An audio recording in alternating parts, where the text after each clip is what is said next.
একটি গ্রাম ছিল যেখানে রহিম নামের এক সৎ কৃষক ও পরিশ্রমী চাষি থাকত।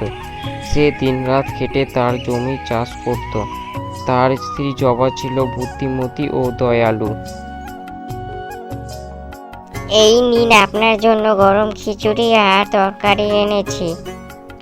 আহা, তুমি না থাকলে আমার কি হতো। দূরে হঠাৎ শোরগোল শোনা যায়। কিছু চাষির দুশ্চিন্তায় কথা বলছে। রহিম ও জবা তাদের দিকে তাকায়। শুনেছ, গৃহস্থ মালিক এবার বেশি খাজনা চাচ্ছে। হ্যাঁ, এবার যদি না দেয় তাহলে জমি কেড়ে নেবে। খাজনা দেওয়ার চিন্তায় রহিম দুশ্চিন্তায় পড়ে গেল। কিন্তু জবা কখনোই হাল ছাড়তো না। সে ভাবছিল কিভাবে এই সমস্যার সমাধান করা যায়। তুমি এত চিন্তা করছো কেন? আমাদেরও তো খাজনা দিতে হবে, যদি দিতে না পারি। ভয় পেও না, কিছু একটা উপায় হবে। আমরা পরিশ্রম করব, ভগবান নিশ্চয় আমাদের দেখবেন। পরের দিন সকালে রাজকর্মচারী এলো। সে রাজ্যের আদেশে ঘোষণা করলো, যা শুনে গ্রামের চাষিরা আরো দুশ্চিন্তায় পড়ে গেল। আগামী 7 দিনের মধ্যে যার যার জমির খাজনা দিতে হবে, না হলে জমি বাজেয়াপ্ত হবে। চাষিরা হতাশ মুখে একে অপরের দিকায় ও দুশ্চিন্তায় পড়ে যায়। কিন্তু জবা দুশ্চিন্তা না করে উপায় খুঁজতে লাগলো। তার মাথায় একটি বুদ্ধি এলো। আমি একটা উপায় বের করছি। কি উপায়?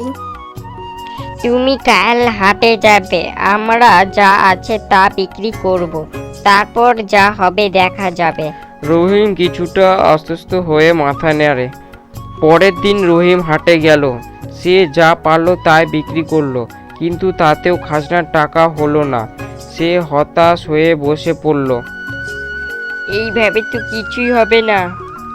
তখন এক বৃদ্ধা এগিয়ে আসে, হাতে খালি ঝুলি নিয়ে দিয়ে বলে, বাবা, তোমার কিছু চাল কিনতে চাই, কিন্তু আমার কাছে টাকা নেই।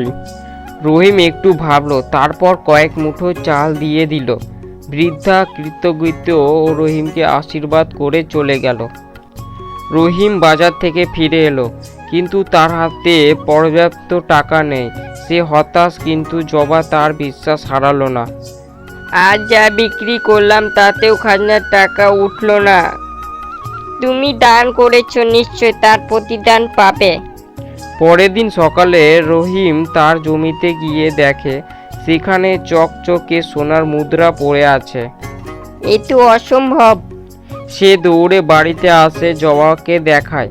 জবা হাসে, যেন সে জানতো এমন কিছু হবে। দেখলে, ভালো কাজ করলে ভালো ফল পাওয়া যায়। রহিম খুশি হয়ে মাথা নাড়ে। তারা সেই টাকা দিয়ে খাজনা দিয়ে দেয়। সবাই ভাবছিল রহিম তার জমি হারাবে, কিন্তু ভাগ্য তার পক্ষে ছিল।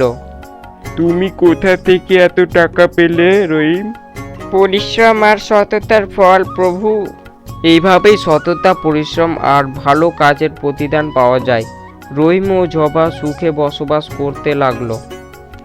দেখলে তো, সৎ পথে চললে সব ঠিক হয়ে যায়।